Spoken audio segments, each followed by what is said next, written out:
आज हमारे साथ हैं उमेर सर और एक ये यूपीएससी एस्पिरेंट हैं। आज हम इनसे जानेंगे किस तरीके से एक बच्चा यूपीएससी की तैयारी कर सकता है, किस तरीके से अप्लाई कर सकता है, खासकर उसके लिए जो मिडिल क्लास है, लोअर मिडिल क्लास है। पैसे ना होने की वजह से बच्चे हार मान जाते हैं, गिव अप कर देते हैं। तो आज हम उमेर सर हमें पूरी चीज़ बताएंगे किस तरीके से एक बच्चा यूपीएससी की तैयारी कर सकता है। जी उमेर सर। जी देखिए, जो बच्चे सेल्फ स्टडी करके, जो बच्चे ऐसे होते हैं जो हार मान जाते हैं, पैसों की वजह से पढ़ नहीं पाते, जिनकी फाइनेंशियल कंडीशन वीक होती है, तो उन बच्चों के लिए मेरी राय ये है, सबसे पहले वो 6 से लेकर 12 तक की एनसीईआरटी खरीदें। फिर एनसीईआरटी खरीद के खुद उसकी रीडिंग लगाएं, खुद पढ़ें, फिर उसके नोट्स ज़रूर बनाएं। फिर अगर उसमें कुछ डाउट्स आता है तो आजकल यूट्यूब पे सब अवेलेबल है।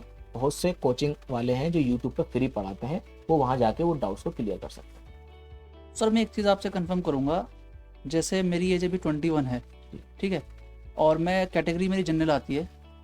अटेम्प्ट क्या होते हैं जनरल के लिए, क्या अटेम्प्ट हैं, ओबीसी एससी एसटी के लिए कितने अटेम्प्ट हैं, क्या एज क्राइटेरिया है, मिनिमम एज कितनी हो, मैक्सिमम कितनी हो? देखिए, अगर आप जनरल में हैं तो आपके पास 6 अटेम्प्ट है, वो भी 32 की एज तक। और मिनिमम जो एज है वो 21 सबके लिए, यानी कि 21 जो है सबको होना चाहिए, तभी वो अप्लाई कर पाएगा।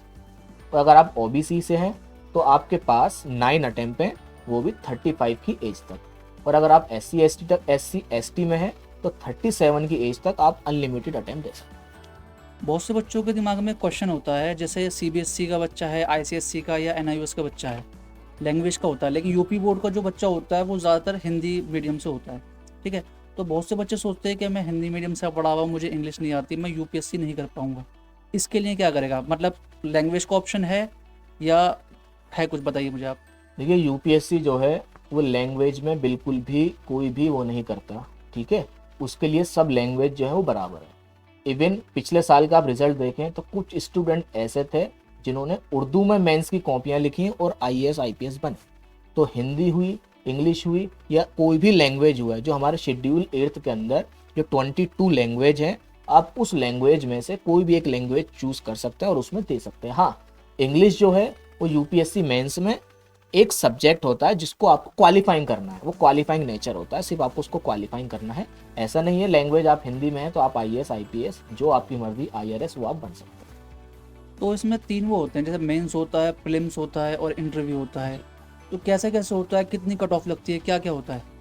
देखिए, कट ऑफ जो डिपेंड करती है वो पेपर पे करती है और कितने लोगों ने वो क्वेश्चन पेपर अटेम्प्ट किया है, उस पर कट ऑफ डिपेंड करती है। लेकिन लास्ट ईयर की अगर हम कट ऑफ देखें तो वो तकरीबन 50% से नीचे ही जा रही है। लास्ट ईयर तो 45-44% के अराउंड थी।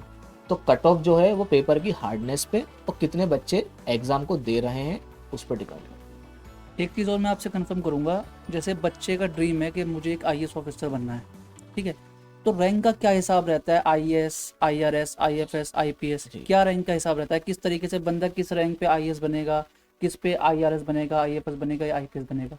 रैंक का क्या होता है? ये रैंक का हिसाब ये है जो लास्ट अभी तक यूपीएससी ने जो करवाया है, उसमें अगर किसी की 80 तक, जो जनरल कैटेगरी की मैं बात कर रहा हूँ, अगर 80 रैंक तक वो आया है कोई भी स्टूडेंट तो उसको आईएएस मिल जाता है।